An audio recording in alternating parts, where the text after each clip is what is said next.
Hello students, तो देखो आज हम लोग अपने चैप्टर मोल कंसेप्ट के अंदर आगे बढ़ने जा रहे हैं। हम लोगों ने लास्ट क्लास तक डिस्कस कर लिया था कि कैसे हम लोग मूलानुपाती सूत्र और कैसे आपके अणुसूत्र को कैलकुलेट करते हैं ना, आपके नहीं मतलब है ना, यौगिक के कंपाउंड के अणुसूत्र को कैलकुलेट करते हैं, है ना। हमने सारे तरीके देख लिए थे और उनके ऊपर प्रश्न भी कर लिए थे। आज हम वहीं से आगे बढ़ने जा रहे हैं। एक और इंपॉर्टेंट टॉपिक है रासायनिक संयोग के नियम, जिनको हम लोग इंग्लिश में लॉज ऑफ केमिकल कॉम्बिनेशन भी बोलते हैं। साथ साथ आपको पता ही हमें अंग्रेजी भी तो पढ़नी है, तो आप इन्हें लॉज ऑफ केमिकल कॉम्बिनेशन भी बोलते हो।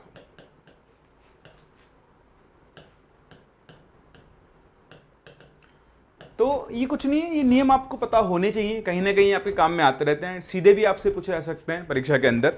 तो बस आपको पता होना चाहिए एक्चुअली कि ये क्या होते हैं, ठीक है। तो स्टार्ट करते हैं। देखो सबसे पहला जो हमारा लॉ होता है वो तो है law of conservation of mass, द्रव्यमान संरक्षण का नियम। कौन सा नियम होता है? द्रव्यमान संरक्षण का नियम। तो देखो द्रव्यमान संरक्षण का नियम ये कहता है कि अगर आपके पास कुछ एक रिएक्शन है, एक अभिक्रिया है जिसमें कुछ अभिकर्मक हैं, ये अभिकर्मक किसमें बदलते हैं? ये अभिकर्मक उत्पाद में बदलते हैं, ठीक। तो अभिकर्मक मतलब कौन हो गए? आपके रिएक्टेंट हो गए। तो ये जो रिएक्टेंट्स हैं, ये रिएक्टेंट्स किस में कन्वर्ट होते हैं? प्रोडक्ट में कन्वर्ट होते हैं। क्या होते हैं? प्रोडक्ट में कन्वर्ट होते हैं। तो द्रव्यमान संरक्षण का नियम ये कहता है कि द्रव्यमान को ना तो उत्पन्न किया जाता है ना नष्ट किया जा सकता है, इसे सिर्फ परिवर्तित किया जा सकता है। तो कहने का मतलब यह है कि अगर आपने टोटल 5 ग्राम अभिकर्मक लेकर शुरू किया होगा, तो रिएक्शन खत्म करने के बाद जो उत्पाद का कुल मास है वो भी कितना आना चाहिए? 5 ग्राम आना चाहिए। क्या आना चाहिए? 5 ग्राम ही आना चाहिए। बस यही होता है द्रव्यमान संरक्षण का नियम। तो आप सबसे पहले तो पढ़ लेते हैं क्या होता है। किसी भौतिक या रासायनिक परिवर्तन में द्रव्यमान ना तो निर्मित किया जा सकता है ना ही समाप्त किया जा सकता है। अतः हम यहां पे आगे लिख सकते हैं, अतः कुल द्रव्यमान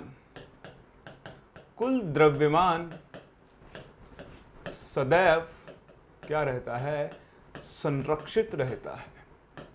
तो सदैव संरक्षित रहता है, इसलिए कुल द्रव्यमान हमेशा क्या होगा? संरक्षित रहेगा। अब द्रव्यमान अगर संरक्षित है तो हम सिंपल से एक चीज बोल सकते हैं कि अतः अत्ता हो गया, तो अत्ता,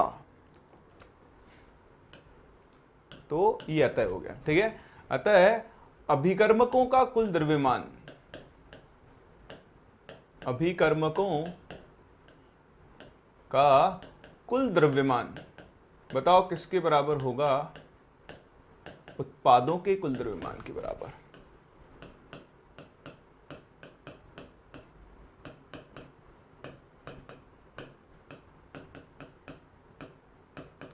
और इस तरह से आप द्रव्यमान संरक्षण का नियम लगा सकते हैं। अब एक बड़ी इंपॉर्टेंट बात, ठीक है, एक बड़ा ही इंपॉर्टेंट नोट, इसे आप जरूर ध्यान रखना। ये जो आपका द्रव्यमान संरक्षण का नियम है, law of conservation of mass, ये हर तरह की रिएक्शन पर चलता है, वैलिड होता है, काम करता है। लेकिन ये आपकी नाभिकीय जो अभिक्रियाएं होती है, न्यूक्लियर रिएक्शंस, उन पर काम नहीं करता है। तो आप ध्यान रखना। आप यहां पे लिख सकते हैं कि यह नियम है ना, मैं थोड़ा शॉर्ट फॉर्म में लिख रहा हूं, द्रव्यमान संरक्षण की बात कर रहे हैं। यह नियम नाभिकीय अभिक्रियाओं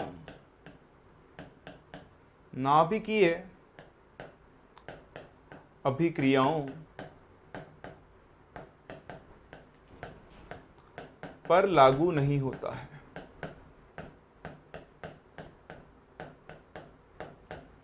क्यों नहीं होता है? क्योंकि इस प्रकार की अभिक्रियाओं में, या क्योंकि इन अभिक्रियाओं में क्या होता है? कुछ मास जो होता है, कुछ द्रव्यमान ऊर्जा में परिवर्तित हो जाता है।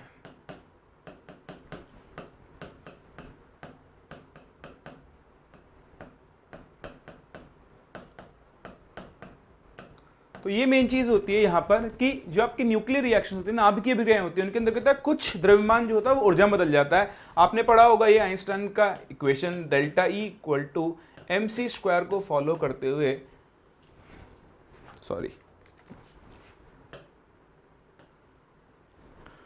E is equals to delta mc square को फॉलो करते हुए, यहां लिख लो दोबारा से, E is equals to delta mc square को ये फॉलो करता है। और इस रिएक्शन में का कुछ द्रव्यमान जो होता है, जो नाभिकीय अभिक्रिया होती है, कुछ द्रव्यमान किसमें बदल जाता है, एनर्जी में बदल जाता है, ऊर्जा में बदल जाता है। तो इसलिए वहां पर क्या होता है, मास का लॉस होगा ही होगा, द्रव्यमान में कमी आएगी आएगी। तो उन अभिक्रियाओं पर ये नहीं काम करता है, बाकी हर तरह के अभिक्रिया के ऊपर आपका द्रव्यमान संरक्षण का नियम क्या करता है, काम करता है। आई बात समझ में? चलिए इस पे कॉपी करें, फिर मैं आपको इस पे क्वेश्चन करवाता हूँ बहुत ही अच्छा, जो आप एक्चुअली यहाँ पर यूज कर सकते हैं, है ना। तो कॉपी करो फटाफट से, फिर क्वेश्चन करते हैं। चलिए, तो इन पे छोटे छोटे क्वेश्चंस तो आपको बहुत तरह के मिल जाएंगे, बट एक टाइप ऑफ क्वेश्चन मैं आपको करवा रहा हूँ, है ना। उसमें थोड़ा दिमाग भी आपको लगाना पड़ेगा, आसान नहीं होता है क्वेश्चन, उस क्वेश्चन में आप गलती भी कर सकते हैं। तो देखिए क्वेश्चन बड़ा ही आसान है। पहले तो मैं आपके सामने प्रश्न लिख लेता हूँ कि प्रश्न क्या है अपना। प्रश्न ये कहता है कि आपके पास 20 ग्राम MgSO4.XH2O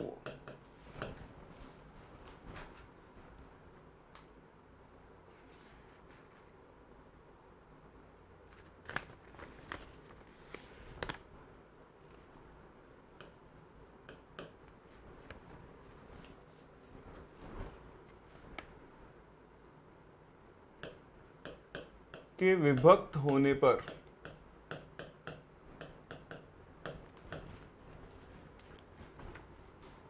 नौ 9.76 ग्राम आर्द्र MgSO4, आर्द्र नहीं, शुष्क लिखेंगे ना, शुष्क, हाँ आर्द्र नहीं आएगा, शुष्क आएगा, शुष्क MgSO4 मिलता है। ठीक है, तो आप क्या करने वाले हैं यहाँ पर आपको x का मान ज्ञात करें।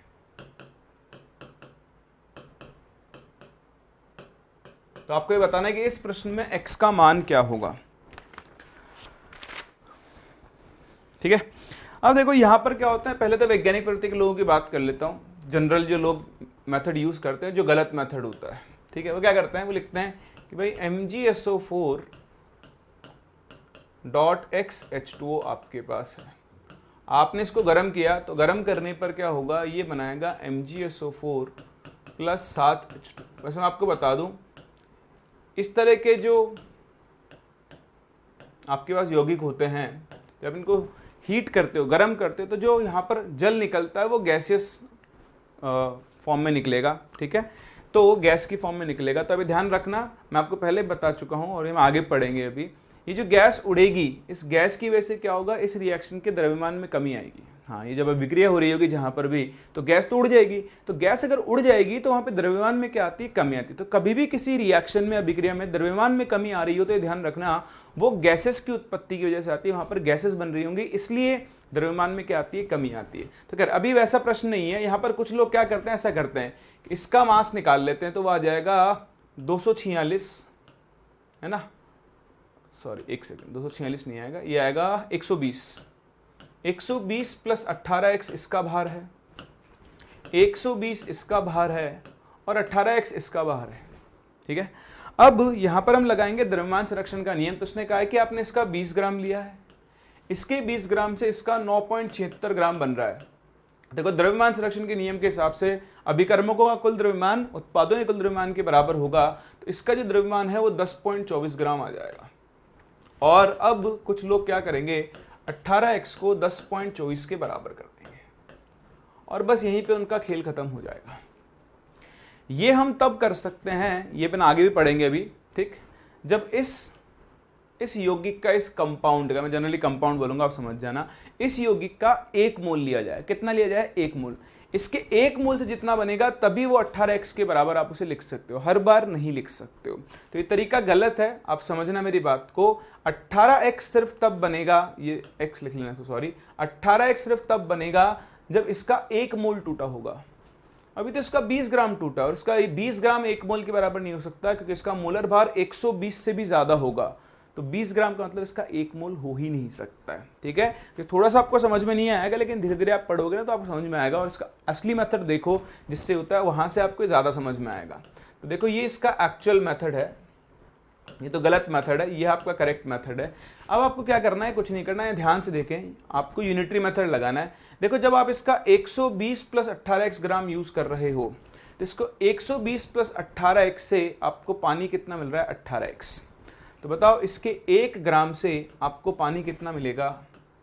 18x बटा 120 प्लस 18x मिलेगा।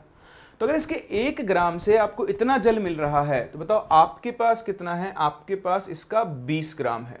तो बताओ इसके 20 ग्राम से आपको कितना मिलेगा? 18x बटा 120 प्लस 18x गुणा 20, और ये वैल्यू किसके बराबर होनी चाहिए? 10.24 के बराबर, क्योंकि प्रश्न के हिसाब से इसके 20 ग्राम से आपको जल कितना मिल रहा है? 10.24 ग्राम।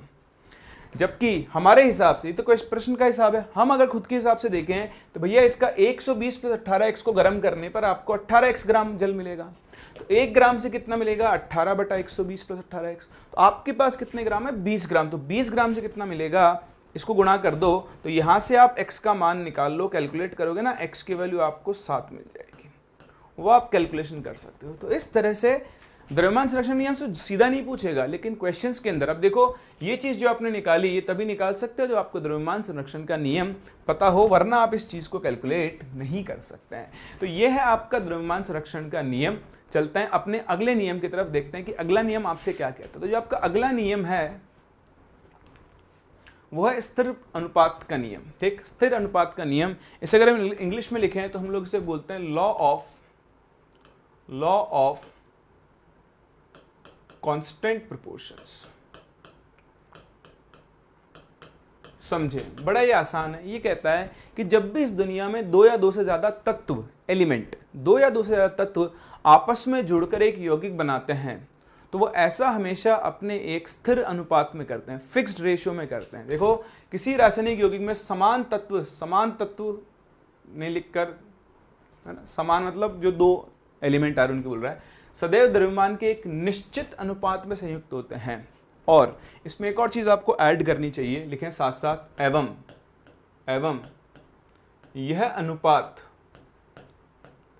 यह अनुपात इस बात पर निर्भर नहीं करता है, इस बात पर निर्भर नहीं करता है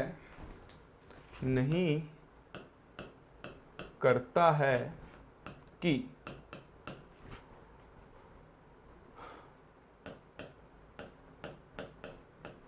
यौगिक कहां से बनाया गया है या कहां से लाया गया है या उत्पन्न हुआ है।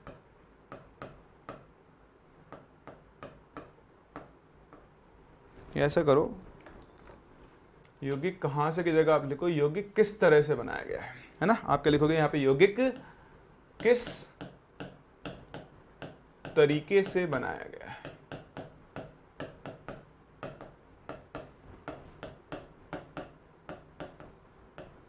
या कहां से लाया गया है। अभी समझ में आ जाएगा आपको मैं क्या कहना चाह रहा हूं, बट आप पहले इसको कंप्लीट तो कर दें। तो ये होता है आपका द्रव्यमान स्थिर अनुपात का नियम। स्थिर अनुपात का नियम कहता है कि अगर 2 तत्वों के मिलने से एक यौगिक बनता है तो वो दोनों तत्व हमेशा अपने मास के, द्रव्यमान के स्थिर अनुपात में एक दूसरे से रिएक्ट करेंगे, जुड़ेंगे, कंबाइन होंगे। जैसे मैं आपसे बात करूं जल, तो आप सभी जानते हैं भाई जल का फॉर्मूला जो होता है वो होता है H2O। तो जल में अगर आप हाइड्रोजन का मास देखो तो 2 ग्राम है और ऑक्सीजन का मास देखो तो 16 ग्राम है। तो इन दोनों के मास का रेशियो, अनुपात जो है वो 1:8 है।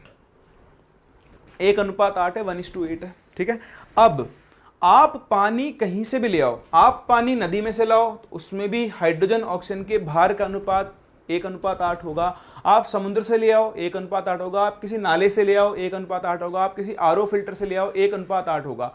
कहीं से भी ले आओ, इसे हम बोलते हैं सोर्स ऑफ प्रिपरेशन, कहां से लाया गया है। तो आप इस यौगिक को कहीं से भी उठा लाओ, अगर ये जल का यौगिक है, जल का अणु है, तो इसमें हाइड्रोजन और ऑक्सीजन के मास का यानी भार का अनुपात 1:8 ही रहने वाला है, वो कभी नहीं बदल सकता है। इसी को हम बोलते हैं स्थिर अनुपात का नियम। समझ रहे हैं? जैसे मान लो आप बना रहे हो CO2 बनाइए आपने, तो अगर आप CO2 बना रहे हो तो कार्बन का भार यहां देखिए कितना है, 12 ग्राम, और ऑक्सीजन का कितना है, 16 दूनी 32 ग्राम। 12:32, 8 4 से उड़ाओ तो जगह 3:8। अब आप CO2 चाहे कार्बन को जला के बनाओ, चाहे हाइड्रोकार्बन को जला के बनाओ, चाहे एक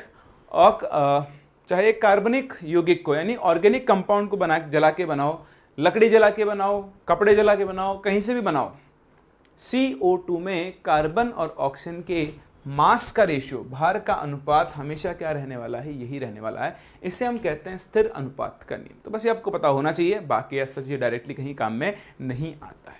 चलिए इसके बाद चलते हैं अपने तीसरे नियम के ऊपर, जो कि बड़ा इंपॉर्टेंट है, गुणित अनुपात का नियम। ये आपको समझ में आना चाहिए। गुणित अनुपात को हम इंग्लिश में बोलते हैं लॉ ऑफ मल्टीपल प्रोपोर्शन।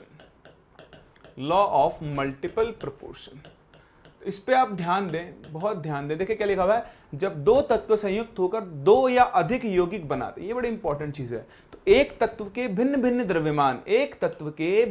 द्रव्यमान जो दूसरे तत्व के निश्चित द्रव्यमान से संयुक्त होते हैं, एक साधारण अनुपात में होते हैं। नहीं समझ में आया ना? अब आएगा, ध्यान से देखना है। ये कह रहा है कि अगर आपके पास दो तत्व, जैसे दो तत्व है मेरे पास, मैं एग्जांपल देता हूं, क्या लूँ, चलो आपके सबसे पहला एग्जांपल मैं ले लेता हूँ, कार्बन ले ले है ना, कार्बन और ऑक्सीजन ले लेते हैं। चलो, तो कार्बन और ऑक्सीजन, तो कार्बन और ऑक्सीजन मिलकर CO भी बनाते हैं, CO2 भी बनाते हैं।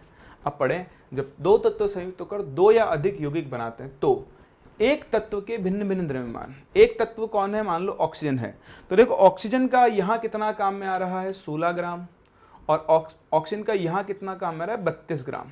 एक तत्व के भिन्न भिन्न द्रव्यमान जो दूसरे तत्व के समान मास से, जो दूसरे तत्व के निश्चित द्रव्यमान से, दूसरा तत्व कौन है, कार्बन, तो देखो कार्बन यहाँ पर भी 12 ग्राम आ रहा है, यहाँ पर भी 12 ग्राम आ रहा है।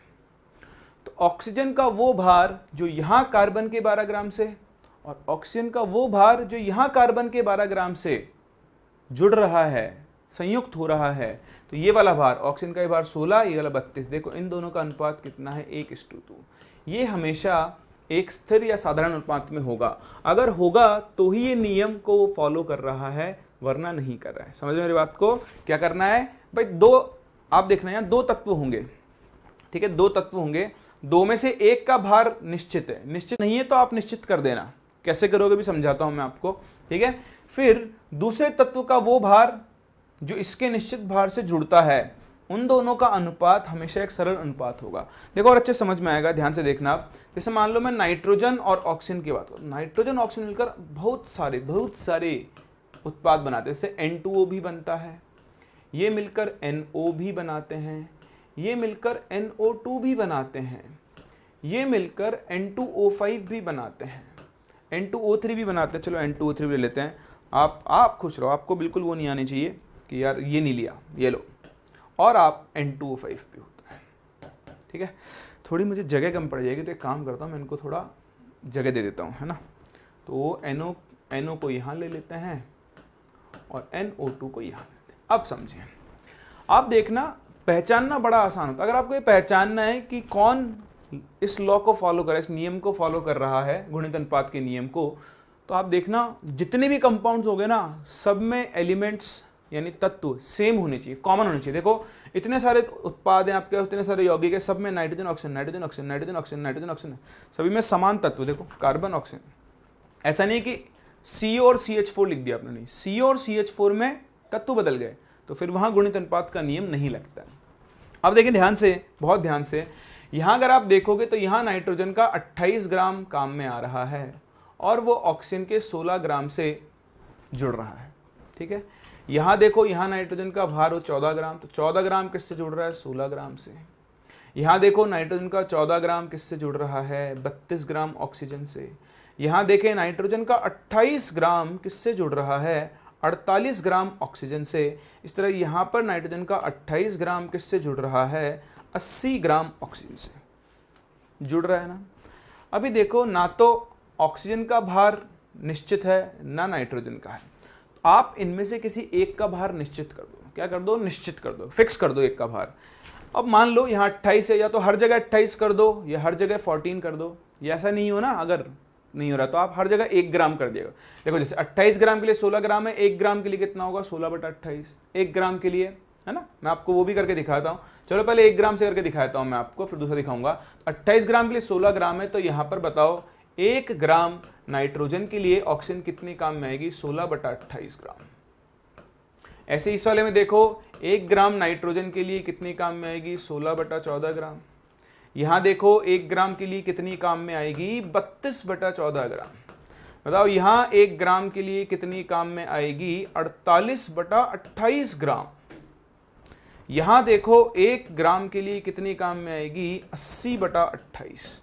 अब आपने नाइट्रोजन का भार देखो सब जगह पर निश्चित कर दिया है। अब इनका अनुपात निकाल लो, तो आप देखो 16/28 divided by 16/14 divided by 32/14 divided by 48/28 divided by 80/28। तो बहनों और भाइयों कुछ नहीं करना अब आपको, देखो 14 एकम 14, 14 दूनी 28, 14 एकम 14, 14 दूनी 28, 14 दूनी 28 गया, 2 अट्ठे 16, 16 32 24 40। ये फिर देखो 8 से आ रहा है, 8 एकम 8, 8 दूनी 16, 8 चौक 32, 8 तिया 24, 8 पंजे 40। देखो 1:2:4:3:5 सरल अनुपात है।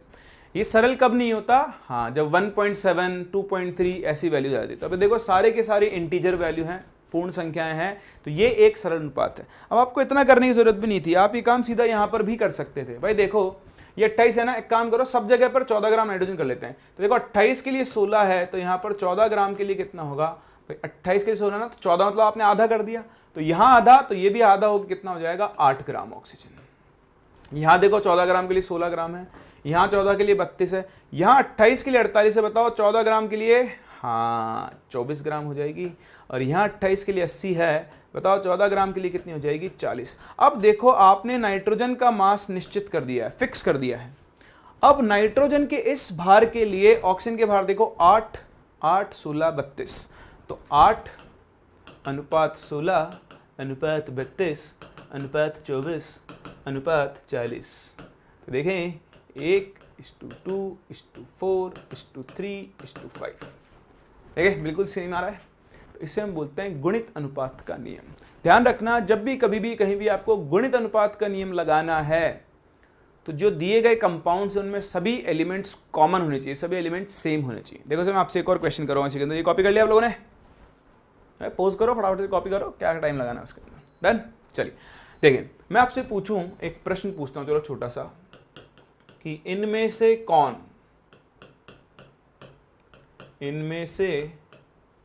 कौन गुणित अनुपात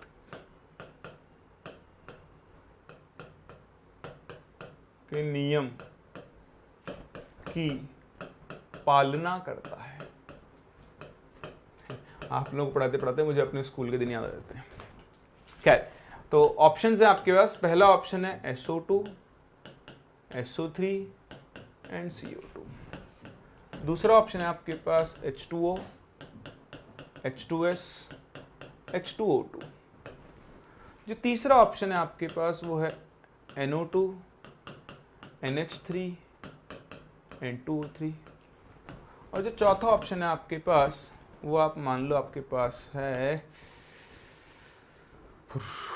क्या ले, चल SO2, SO3 और H2O2।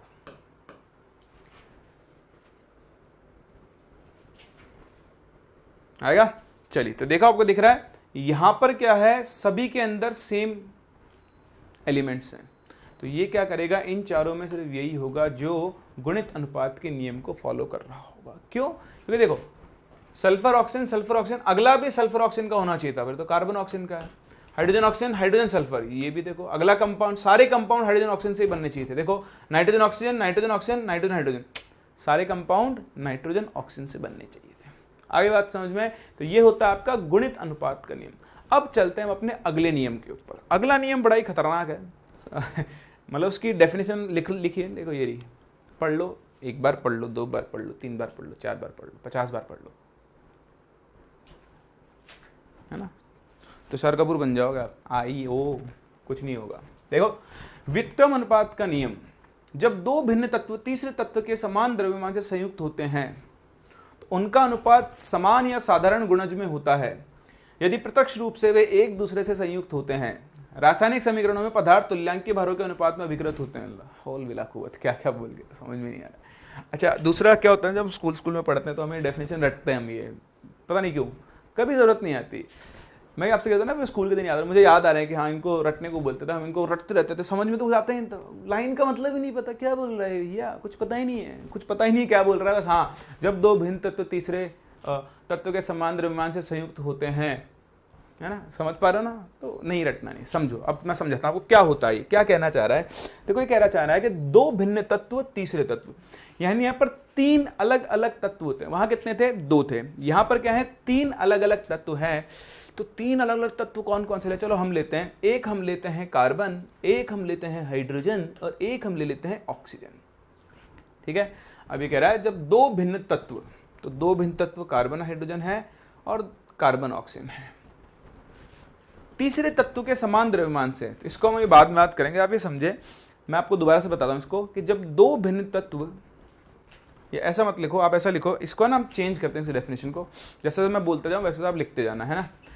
मैं लिखूंगा तो बहुत टाइम लगेगा, तो आप, चलो बात तो एक ही है, तो हम इसको डेफिनेशन को बदलते हैं।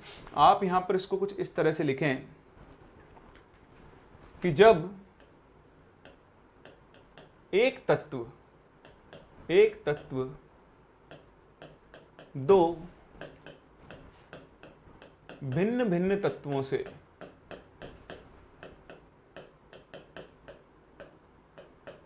संयुक्त होकर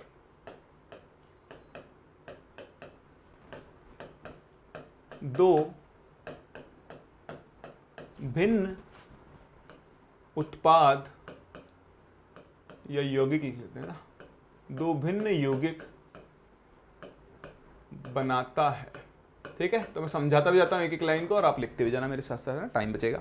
चलिए, तो ये कह रहा है कि जब एक तत्व दो अलग अलग तत्वों से संयुक्त होकर दो अलग अलग उत्पाद बनाता है, तो कार्बन हाइड्रोजन मिलकर से मान लो CH4 बनाते हैं, और कार्बन ऑक्सीजन मिलकर CO2 बनाते हैं, तो दो भिन्न भिन्न उत्पाद बन गए। अब आगे बढ़े, ठीक है, यहां से लिख रहा हूं मैं, तो एक तत्व का, नहीं ठीक है, थोड़ा मुझे कन्वर्जन करना पड़ेगा। तो दो भिन्न तत्वों का वह भार जो तीसरे तत्व के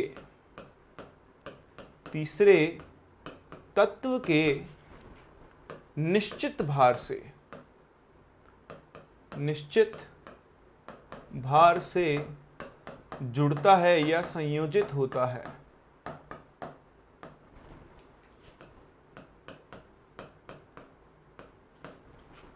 वह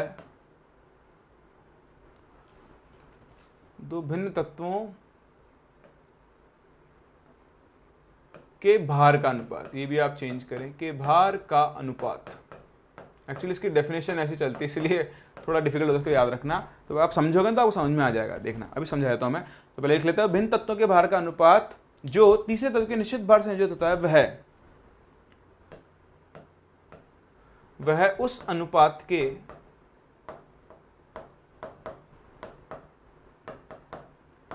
या तो बराबर होगा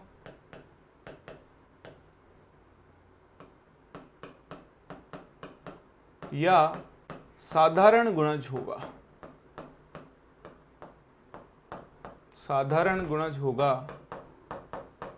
जब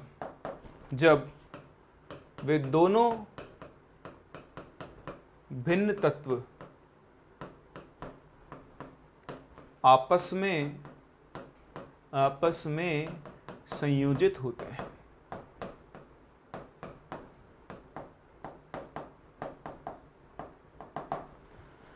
तो ये आपके पास मेन चीज है, और यही चीज का डिफरेंस है। जब दोनों, आप देखो, अब समझना, यहां तक समझ गए आप। जब एक तत्व दो भिन्न भिन्न तत्वों से संयुक्त होकर दो भिन्न यौगिक बनाता है, दो भिन्न यौगिक बन गए। अब आगे बढ़े, तो दो भिन्न तत्वों के भार का अनुपात। अब भिन्न तत्व कौन कौन है, एक है हाइड्रोजन और एक है ऑक्सीजन।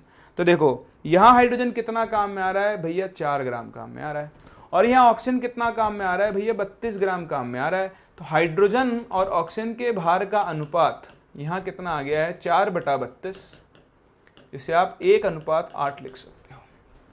सुनना, दो भिन्न तत्वों के भार का अनुपात जो तीसरे तत्व के निश्चित भार से संयोजित होता। अभी तक हम यहां पहुंचे हैं, दो भिन्न तत्वों के भार का अनुपात। तो देखो यहां पर भी कार्बन 12 ग्राम था, यहां पर भी कार्बन 12 ग्राम है, तो 12 ग्राम कार्बन के लिए 4 ग्राम हाइड्रोजन, 12 ग्राम कार्बन के लिए 32 ग्राम ऑक्सीजन के भार का अनुपात कितना आ गया, 1:8, 1:8 आ चुका है। ठीक है, तो दो भिन्न तत्वों के भार का वह अनुपात जो एक निश्चित भार से, तीसरे तत्व के निश्चित भार से जुड़ता है, तीसरे तत्व के निश्चित भार से संयोजित होता है। ठीक है, अब ये कहना चाह रहा है कि जब ये दोनों आपस में जुड़ेंगे, तो जब ये दोनों आपस में जुड़ेंगे तो ये बनाते हैं H2O। तो अब H2O में H और O के भार का जो अनुपात होगा, या तो इस अनुपात के बराबर आना चाहिए, या ये एक दूसरे के गुणज होने चाहिए। क्या होने चाहिए, गुणज। तो आप देखो हाइड्रोजन यहाँ कितना काम में आता है, 2 ग्राम, ऑक्सीजन कितना आता है, 16 ग्राम, अनुपात देखो 1:8। सेम आ रहा है, सेम आ रहा है। तो ये इस व्युत्क्रमणपति नियम को फॉलो कर रहा है, इसकी पालना कर रहा है। इसे हम बोलते हैं इंग्लिश में law of reciprocal proportion, law of reciprocal proportion.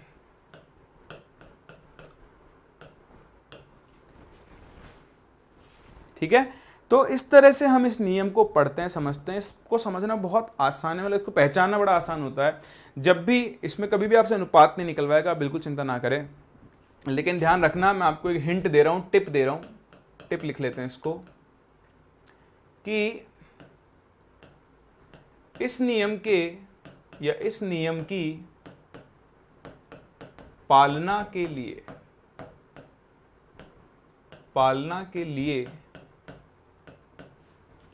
क्या क्या होना चाहिए, 3 उत्पाद होंगे या 3 यौगिक होंगे।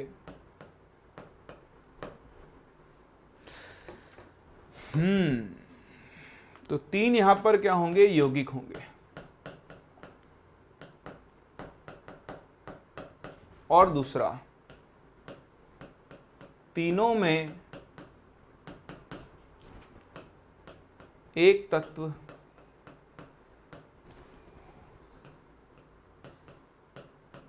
अलग होगा। देखो हर तीनों में से हर एक में एक एक तत्व अलग है। मतलब समझने की बात यह है, मैं समझाता हूं। जैसे आपको देखो CH4 है, CO2 है और H2O है।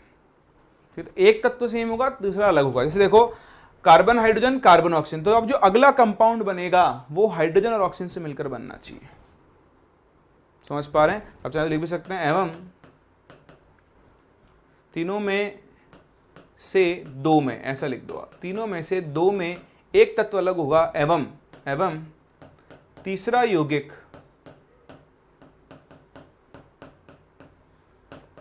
भिन्न तत्वों से बनेगा।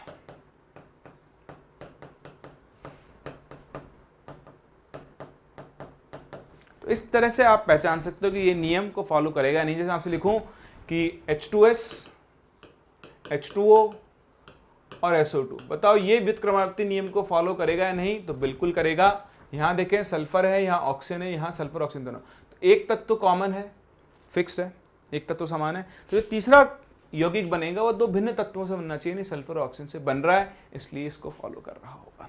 अच्छा, एक छोटी चीज और मुझे भी याद आई यहाँ पर, इसका ना एक वो है, इसका एक सीमा है इसकी, मतलब है ना, इसका एक नोट डाल देना।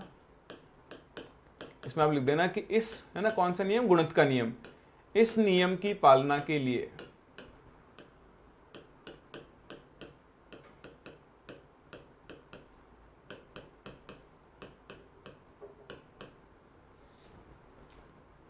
समस्थानिक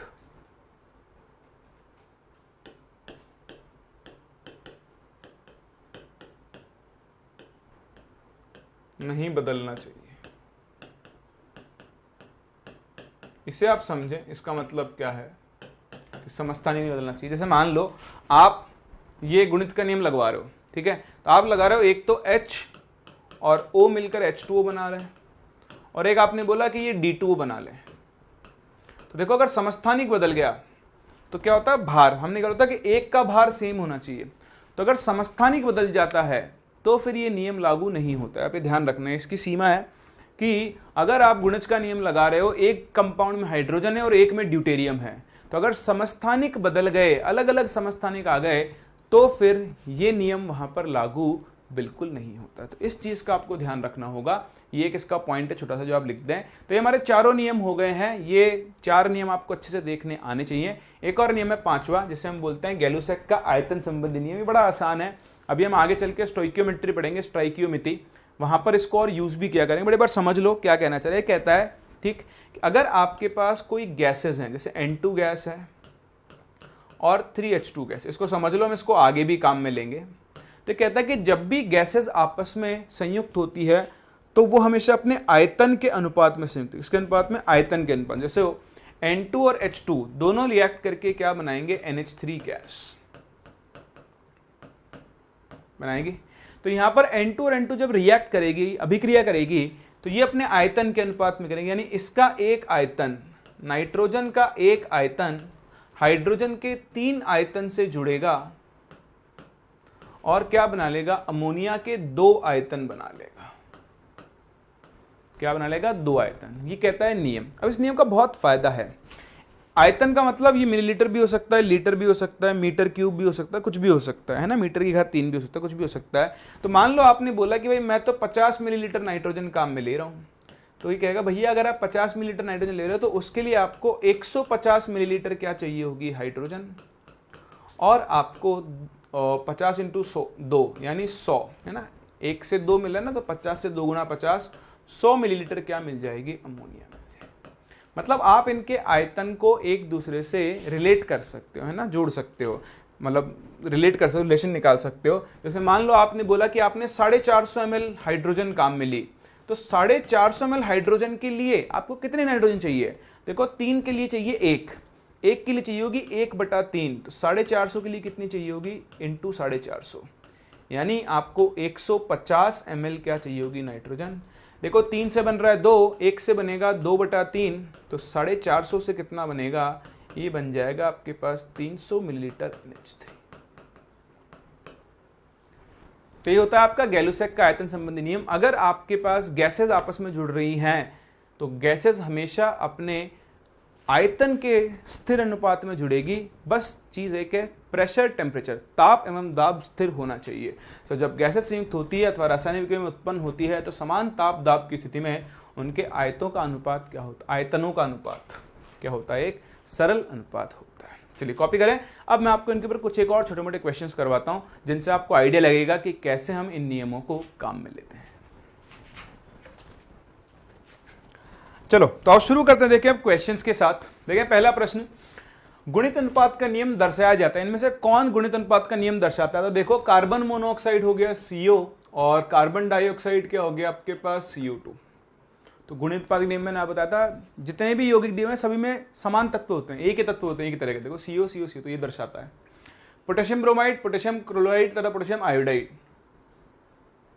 है, या पोटेशियम आयोडाइड होगा, ये गलत आ गया है ना, मतलब KBr, KI और KCl। देखो ये गुणित अनुपात नहीं दर्शा सकते। क्यों नहीं दर्शा सकते हैं, क्योंकि यहां देखें अलग अलग तत्व हो गए, ठीक है ना। अच्छा कोई और दर्शा सकते, व्युत्क्रमणानुपाती नियम, नहीं वो भी नहीं दर्शा सकते। देखो पहली बात तो ये आयनिक कंपाउंड है, फिर भी अगर आप देखो तो KBr KI, अगला जो तत्व यौगिक बनना चाहिए था वो I और Br से बनता तो दर्शाता।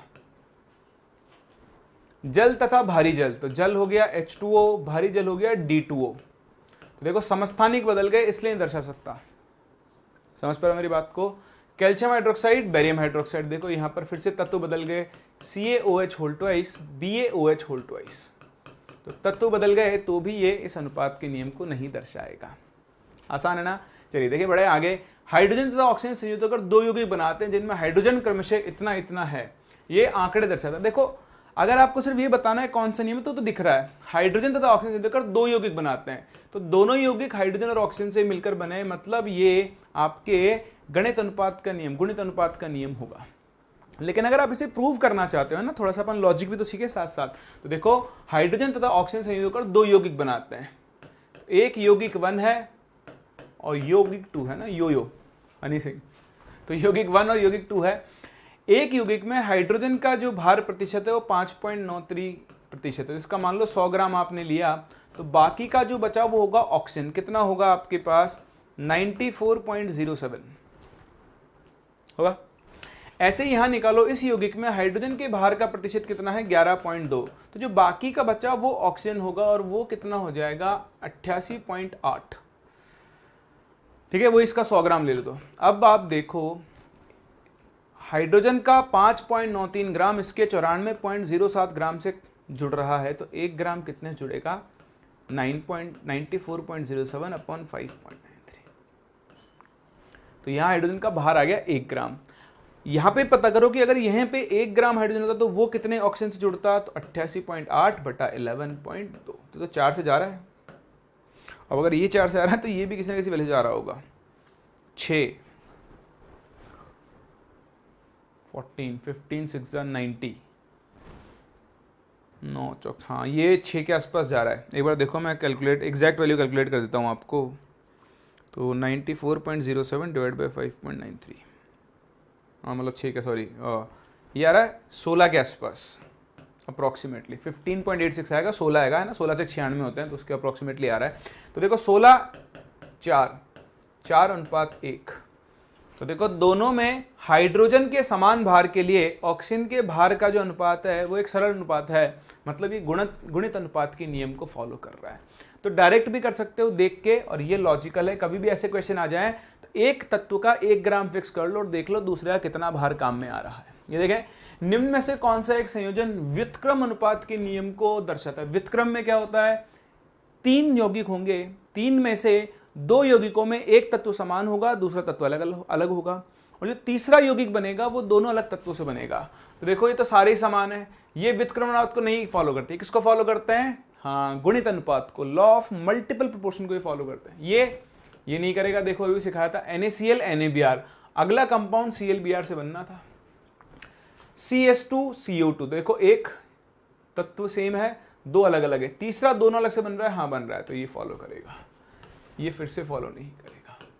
समझ पा रहे हैं? तो इस तरह से आप ये देख सकते हैं कि इनमें से कौन सा संयोजन व्युत्क्रम अनुपात के नियम को दर्शाएगा।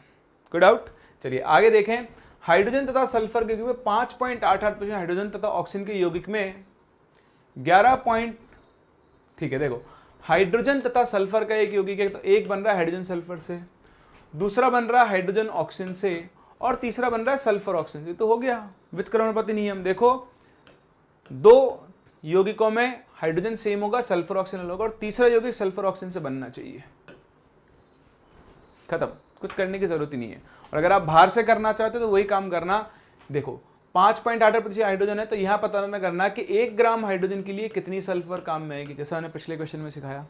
ऐसे ही यहां पता करना कि 1 ग्राम हाइड्रोजन के लिए कितनी ऑक्सीजन काम में आएगी, फिर सल्फर और ऑक्सीजन के भार का अनुपात निकाल लेना।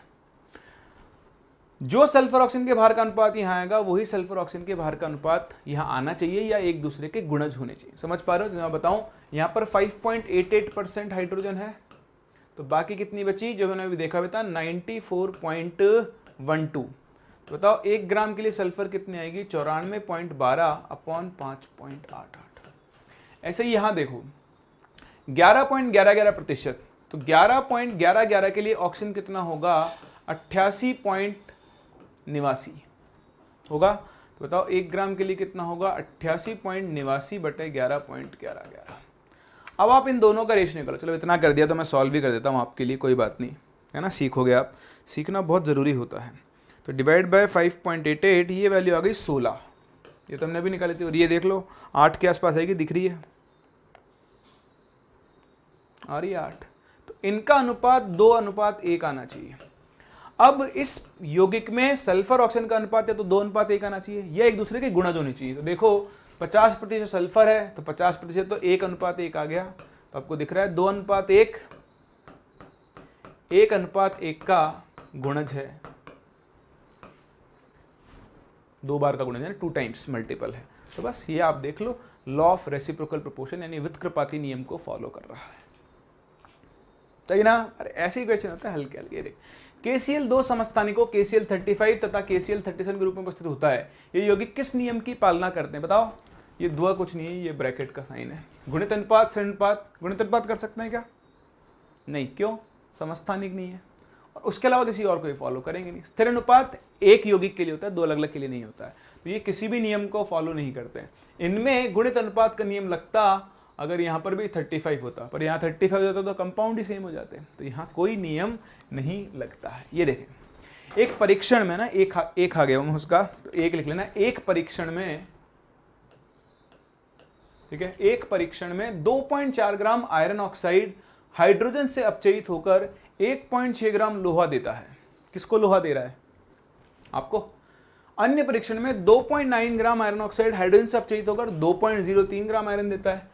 सिद्ध करो कि उपरोक्त आंकड़े स्थिर अनुपात के नियम को दर्शाते हैं। स्थिर अनुपात का नियम, स्थिर अनुपात का मतलब जब भी एक यौगिक कंपाउंड बनेगा तो तत्व हमेशा एक स्थिर अनुपात में एक दूसरे से जुड़ेंगे। तो ठीक है भाई, आपके पास आयरन ऑक्साइड था, इंग्लिश में लिख लूं, चलेगा ना? तो आयरन ऑक्साइड, थोड़ा लिखना आसान होता है और कुछ नहीं है। तो आपके पास इसके ना 2.4 ग्राम थे। अब आपने इसको अपचयित किया, तो अपचयित होकर आपको एक तो मिला लोहा सिंह, और साथ में क्या मिलेगी? ऑक्सीजन। तो देखो, सबसे तो लगेगा इसमें द्रव्यमान संरक्षण का नियम।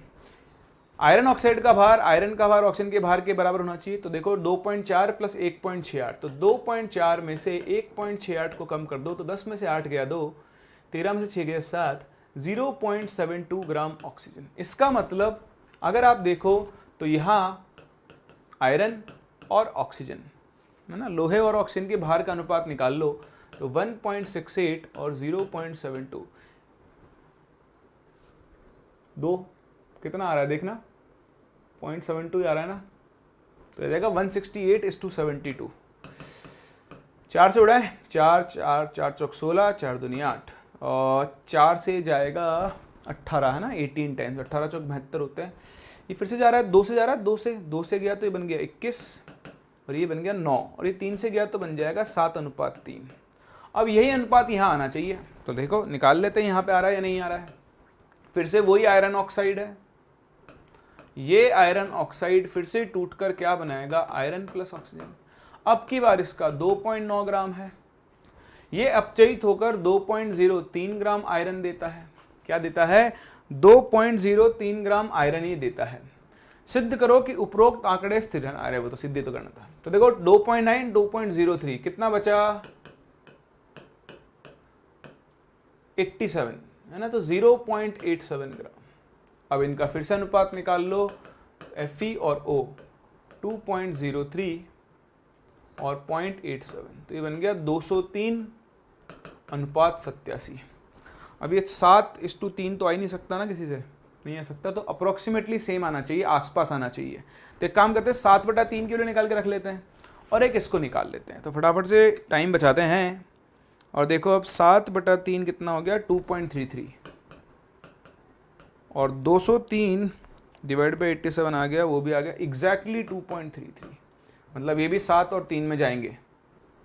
3 2 जा, हाँ जा तो रहा है, 3 2 जा 6 हो गया ना। 87 डिवाइडेड बाई 3 2 जा 6, 29, तो 29, 7 और 2 3 आ जाएगा।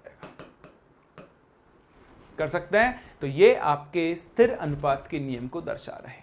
ठीक है, चलिए, तो ये थे कुछ प्रश्न जो आपको इन नियमों को दर्शाते हैं, और यहीं पे खत्म करते हैं हम अपने आज के लेक्चर को भी, जहां मैंने आपको रासायनिक संयोजन के नियमों को काम में लेना सिखाया, क्या होते हैं सिखाया। बहुत ज़्यादा डिफिकल्ट नहीं, बड़े आसान है, क्वेश्चंस आपने सॉल्व कर लिए हैं। इसी तरह के क्वेश्चंस आपको आगे भी मिलते रहेंगे। हम मिलते हैं अपने नेक्स्ट लेक्चर। अब हम पढ़ेंगे स्टोइकियोमेट्री के बारे में। किसके बारे में? स्टोइकियोमेट्री। अब हम देखेंगे कि कैसे एक रिएक्शन में अभिकर्मों से उत्पाद बनते हैं, और कितना अभिकर्मक लेने पर कितना उत्पाद बनेगा, या कितना उत्पाद बनाने के लिए कितना अभिकर्मक चाहिए होगा। ये सारी कैलकुलेशन हम लोग वहाँ पर सीखेंगे। तो मिलते हैं नेक्स्ट क्लास, और यहाँ से आगे कंटिन्यू करते हैं।